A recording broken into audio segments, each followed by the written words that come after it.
Moje meno je Martina Nádaska, mojou špecializáciou je osobnostný rozvoj, hlavne osobnostný rozvoj v oblasti finančnej gramotnosti, alebo ako my vravíme, v oblasti finančnej inteligencie. Tejto téme sa venujeme aj v našej spoločnosti menom FinPlay, finančná inteligencia, ktorá sa zaoberá odovzdávaním vedomostí, informácií, skúseností a znalostí práve z oblasti finančnej gramotnosti, ktoré vedie smerom k finančnej inteligencii. Každý, kto by chcel so svojimi peniazmi pracovať lepšie, tak by sa mal rozhodne obrátiť na nás. Pandémia COVID-19 nás zasiahla práve v období, keď sme plánovali veľké kroky a veľké aktivity, čiže sme to značne pocítili. To, čo nám pomohlo udržať sa, bolo zachovať si zdravý rozum, zachovať si optimizmus a vedieť, že to jednoducho vzdať nechceme, pretože tá naša vízia bola oveľa silnejšia. A čo aj dôkazom je to, že tu stále sme a stále na tej finančnej inteligencii pracujeme.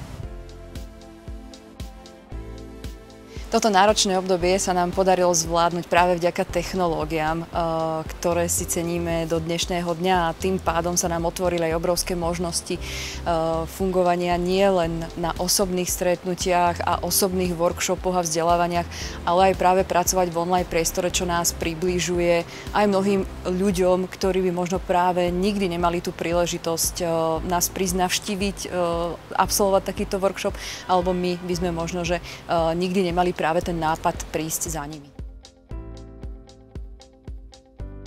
Táto kríza nám ukázala, že naozaj tú krízu zvládnuť vieme a nebojíme sa práve tých ďalších.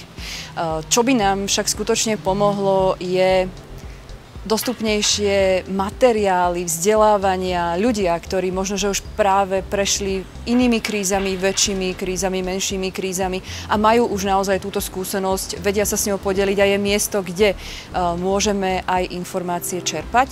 No samozrejme, že rozvoj technológií, ktoré nám teda umožňujú, aby sme mohli už pomaly naozaj, že čokoľvek prekonať, je rozhodne aj u nás vítaný.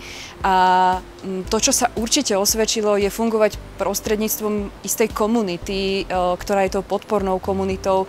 Napríklad práve ja navštevujem jednu ženskú komunitu, kde skutočne pracujeme, vymieňame si tie skúsenosti, vzájomne sa podržíme a dokonca si pomáhame. Takže takéto niečo by možno, že mohlo práve existovať aj v širšej miere, aby to bolo dostupnejšie, aby si to ľudia vedeli nájsť práve v tom momente, keď tú krízu zažívajú. Ja jednoznačne odporúčam každému podnikateľovi veriť svojej vízii a nezlomne.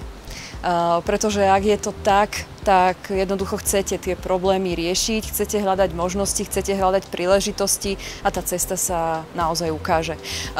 Určite odporúčam, už to, čo som vlastne spomenula, je byť súčasťou istej komunity, skupiny podnikateľov alebo teda ľudí, ktorí majú rôzne skúsenosti a vedia vám byť nápomocní. A myslím si, že tou najcennejšou radou by malo byť vzdelávajte sa. Pretože to, čo sa naučíte, vám zostane, nikto vám to nevezme a hlavne nikdy neviete, kedy sa vám to môže zísť. A práve v čase krízy možno oceníte, že takéto vedomosti a takéto informácie máte.